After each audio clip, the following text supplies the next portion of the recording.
Hey, my sleepy samurai. So today we're gonna read another chapter of Shaun the Sheep. Shaun the Sheep, Tales from Mossy Bottom Farm, flocked to the seaside. And we are sitting on my bed today. It is laundry day, so I don't have any pillowcases, but whatever.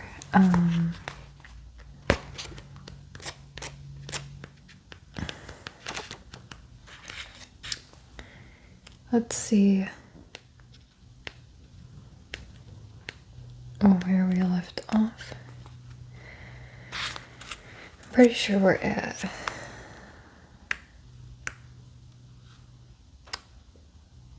no. I thought we were on chapter 4, but we're on chapter 5. Round them up. Chapter 5. So let's go. Shirley's head poked through a cutout poster of a sheep wearing a bikini. Fluttering her eyelashes, she puckered her lips. Click. She gave a bleat of approval. This was exactly the sort of photo she had seen in the fashion pages of Celebrity Sheep magazine. As she wandered away down the pier, Shirley beamed around at the staring crowds. She was having a wonderful time. She stopped suddenly, her mouth watering. A little farther up the pier was a stall selling ice cream, her tongue poking out of the corner of her mouth in concentration. She dug around in her fleece. There was some money in there somewhere, she was sure. There! She pulled out a rubber chicken, frowned at it, and threw it over her shoulder before reaching in again. A broken kettle bounced across the pier. Finally, she found a purse. Now she had to decide whether she wanted the super whippy double fudge cone or the 10-scoop tower of yum, or the sprinkle-covered choco gigantium, with 3 extra scoops and a twizzle stick. But there was also the Tutti Frutti mega cone. I love Tutti Frutti jelly beans, just as a side note. It was too difficult to decide. She tutted to herself. She would just have to take them all. Bleeding to get the ice cream man's attention, she pressed her nose up against first one picture and then another while pushing the purse across the counter. The ice cream man wiped a hand across his forehead. It was a hot day, he told himself. He must have gotten too much sun. A very large sheep with a purse seemed to be trying to tell him that it wanted to buy all the ice cream cones. Wishing he had worn a sun hat, he clearly had sunstroke. He closed his eyes. If he counted to 10, the sheep would go away. He made it to 5, and Shirley started banging the purse on the counter when he opened his eyes again. In the distance, someone had started screaming. A second later, everyone was screaming. Schooling people ran down the pier. Behind them galloped a dog and a sheep on a plunging, rearing donkey. They seemed to be herding 4 other sheep. Counting to 10 wasn't going to do any good. The ice cream man decided what he needed was to lie down in a dark room with an ice pack on his head.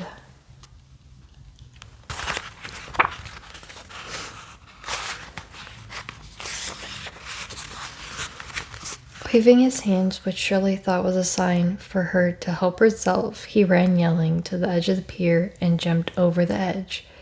He hit the water with a splash and began swimming for shore. Why would he run to the pier to jump off just to swim back to shore? Shirley didn't need telling twice. Ignoring the screams behind her, she eagerly started stuffing her fleece with ice cream cones. What a nice man, she thought to herself. Then Shirley looked up to see a large, rearing donkey, and her mouth flopped open. Bitzer and Shaun were on the donkey's back, silhouetted against the sun. Shaun bleated and dropped a rope around Shirley's neck. Gotcha! One more sheet found. Shirley continued stuffing ice cream cones into her fleece as sweet Gertrude gave a loud hee-haw. Hee-haw. Hee-haw. Yeah.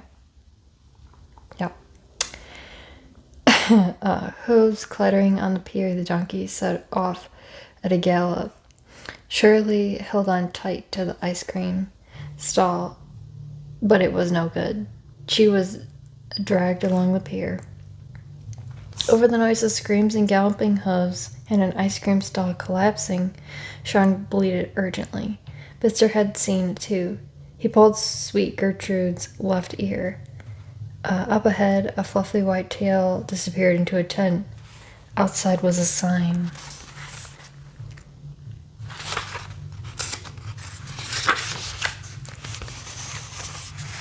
Inside, Hazel held out a hoof. A frown crossed the wrinkled face of Madame Mist, mystic mistress. She had seen a lot of palms in her time, but never one like this. Not that it mattered, she told herself. She couldn't really read palms or crystal balls or tea leaves. She just made it up as she went along. As long as she told her customers that a dashing stranger on a horse was coming to sweep them off their feet, they all went away happy. Muttering under her breath, Madame Mist leaned in to scrape sand and mud off Hazel's hoof. Ooh, dashing stranger. She mumbled. Hazel's ears perked up. She couldn't understand what Madame Mist was saying, but she hoped it was something about being swept off her feet by a dashing stranger. On a horse. Madame Mist muttered. At that moment, a group of bleating sheep with Timmy's mum in the lead crashed through the flap of the tent. They were followed by an insane donkey. Shaun just had time to tip his hat to Madame Mist before Gertrude galloped away, chasing the flock and Hazel through the canvas. As the tent collapsed on top of her, Madame Mist smiled to herself. Her customer had been swept away by a dashing stranger, and a donkey was nearly a horse. Maybe, she thought to herself, maybe she did have the power to see the future after all.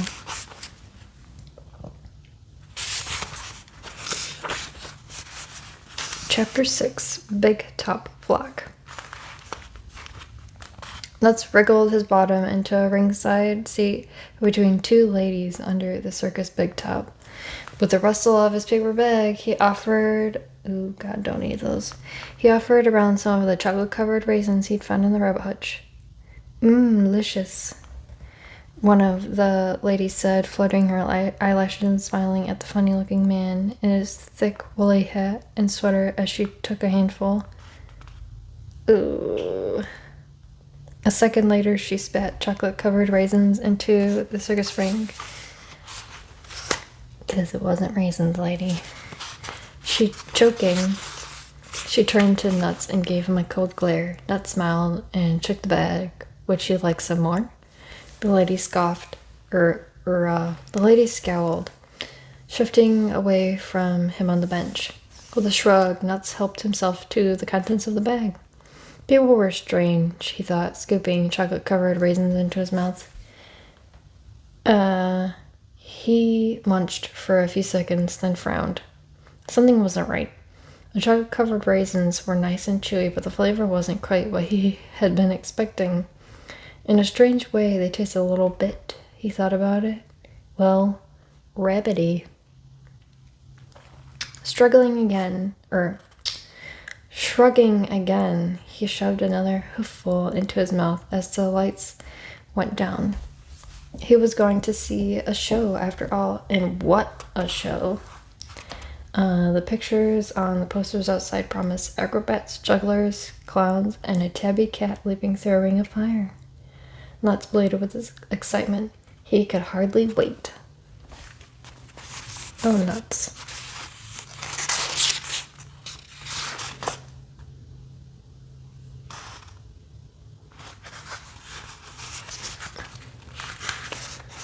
Oh, looks like Shaun. Crashes the parade. Circus.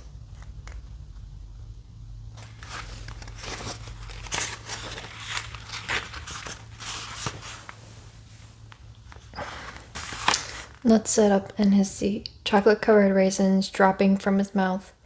Bitzer and the flock had joined the circus, and no one had asked him. It was chaos in the ring. The ringmaster cracked his whip again and again, but no one took any notice. Timmy's mom was now wobbling around the ring on a ball with Timmy on her shoulders. The twins were doing star jumps and somersaults on the trampoline. Hazel peered curiously into the mouth of a large cannon. Timmy's mom rolled past, bleating loudly and accidentally knocking Hazel inside. A second later, with a huge bang, Hazel shot out, legs scrambling in the air as she sailed across the big top. Gotten themselves into quite the predicament. Meanwhile, Shaun was swinging backward and forward, clinging to the pant leg of one of the trapeze artists. There was a ripping sound. The crowd drew a deep breath. Oh! As Shaun and Bitzer fell into a net below, somersaulted and landed in a heap in front of the ringmaster. He stared at them, red-faced with fury, and cracked his whip menacingly. The show was ruined. An unexpected sound echoed around the big top. It came from the crowd. The ringmaster looked up in surprise. Everyone was standing up, stamping, cheering, laughing, and shouting for more. With a confused smile breaking out on his face, the ringmaster bowed. Another cheer rocked the big top. Shaun looked up, open-mouthed, as Nuts jumped through a ring of fire and spread his arms. Ta-da! If the flock was going to join the circus, he wasn't going to be left out. Dazed, Shaun shook his head. The sheepdog trial would be starting any minute. Plus, the circus performers were glaring at the flock. Obviously, they didn't like being upstaged by a bunch of sheep. The flock had to leave now. Shaun pulled Bitzer to his feet and pointed at the clown's car. They'd get back to the Great Pidlington-on-Sea annual farm extravaganza in no time if they borrowed that. A flock was busy waving and dropping curtsies to the crowd, while a tiny car honked to a halt in front of them. Bitzer was hunched over the steering wheel. He glared up at them and jerked a thumb over his shoulder. Get in. Oh, Bitzer.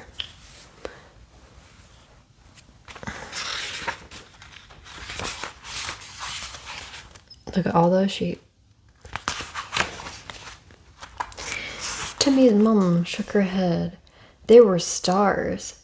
They owed it to the crowd to do one more trick. She bleated as Shaun jumped out and began shoving her and the rest of the grumbling flock into the back seat as fast as he could. Sheep legs and heads stuck out of every window. With a heave, Shaun managed to squeeze Shirley in and then jump into the passenger seat, giving Bitzer a thumbs up. The little car revved loudly. Shaun hung out the window, waving to the crowd as Bitzer hit the accelerator. Wheels spun. The car looked forward and made it almost halfway across the circus ring before the doors fell off. Then the wheels. Finally, the hood flipped off in a puff of smoke and spun across the tent. The crowd roared. With the ringmaster leading them, the circus performers were closing in. The clowns looked especially unhappy. The car was their best joke, and the sheep had ruined it. Shaun looked at Bitzer. Bitzer looked at Shaun. There was only one thing left to do. Run.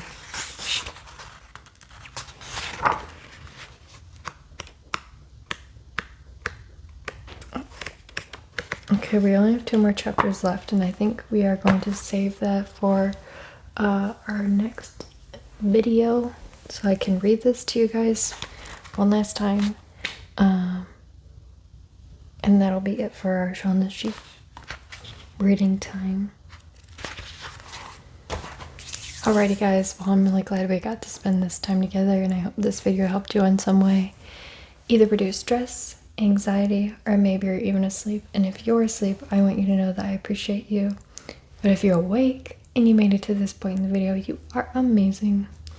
Well guys, like I said, I'm super glad we got to spend this time together, and I hope we get to do it again really, really soon. Thanks. Bye.